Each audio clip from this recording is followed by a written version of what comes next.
টেক্সাসের ম্যাকালেন শহরে বর্ডার পেট্রোলের কার্যালয়ের বাইরে বন্দুক হামলার ঘটনা ঘটেছে। সোমবার ভোরের এই হামলা তাৎক্ষণিকভাবে প্রতিহত করেছেন সংস্থাটির এজেন্ট ও পুলিশ কর্মকর্তারা। সন্দেহভাজন হামলাকারী ঘটনাস্থলেই নিহত হন। গুলিবিদ্ধ হয়েছেন বর্ডার পেট্রোলের 2 কর্মকর্তা ও 1 কর্মী।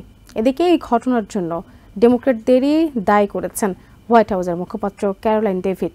এই হামলার জেরে টেক্সাস, অ্যারিজোনা এবং ক্যালিফোর্নিয়ার সীমান্তের কিছু অংশে ধারালো কাঁটাতার স্থাপনের কাজ শুরু করেছে সিবিপি।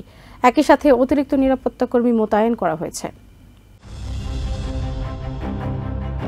টেক্সাসের ম্যাকালেন শহরে বর্ডার পেট্রোলের কার্যালয়ের বাইরে গোলাগুলির ঘটনায় সন্দেহভাজন অস্ত্রধারী নিহত হয় এবং বর্ডার পেট্রোলের 2 কর্মকর্তা ও 1 কর্মী আহত হয়। সামাজিক মাধ্যম এক্সে বিষয়টি জানিয়েছে হোমল্যান্ড সিকিউরিটি ডিপার্টমেন্ট। স্থানীয় সময় সোমবার ভোর 6টার দিকে এই ঘটনা ঘটে। এদিকে ম্যাকালেন পুলিশ চিফ ভিক্টর রড্রিগেজ জানিয়েছেন সন্দেহভাজন বন্দুকধারী রায়ান লুইস মস্কেডা প্রাণঘাতী রাইফেল এবং ইউটিলিটি ভেস্ট বহন করেছিলেন। ওই অস্ত্র ব্যবহার করেই কর্মকর্তাদের লক্ষ্য করে গুলি ছোড়েন তিনি আরও জানান এই ঘটনায় আহত 3 জনকে হাসপাতালে ভর্তি করা হয়েছে। এদের মধ্যে একজনের হাঁটুতে গুলি লেগেছে। এদিকে হামলাকারী মস্কেডার কোনো অতীত অপরাধের ইতিহাস নেই বলে জানিয়েছেন চিফ ভিক্টর রড্রিগেজ।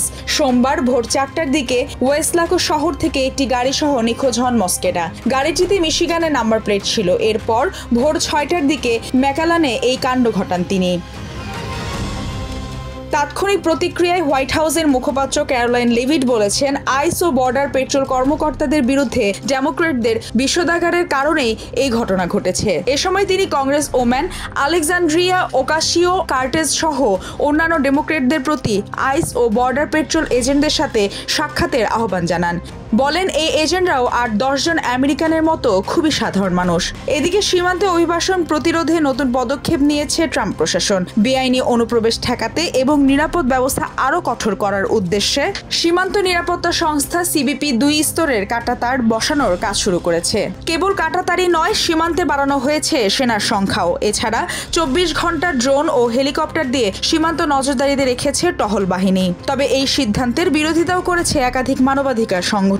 বিশ্লেষকরা বলছেন এটি মূলত প্রেসিডেন্ট ডোনাল্ড ট্রাম্পের জিরো টলারেন্স অভিবাসন নীতির একটি সম্প্রসারিত রূপ। ট্রাম্প প্রশাসন শুরু থেকে আমেরিকা মেক্সিকো সীমান্তে প্রাচীর নির্মাণ এবং কঠোর নজরদারির পক্ষে অবস্থান নিয়েছে। Maliha Chowdhury, TVN 24 news desk. New York থেকে সম্প্রচারিত TVN 24 টেলিভিশন বিশ্বজুড়ে বাঙালির কণ্ঠস্বর।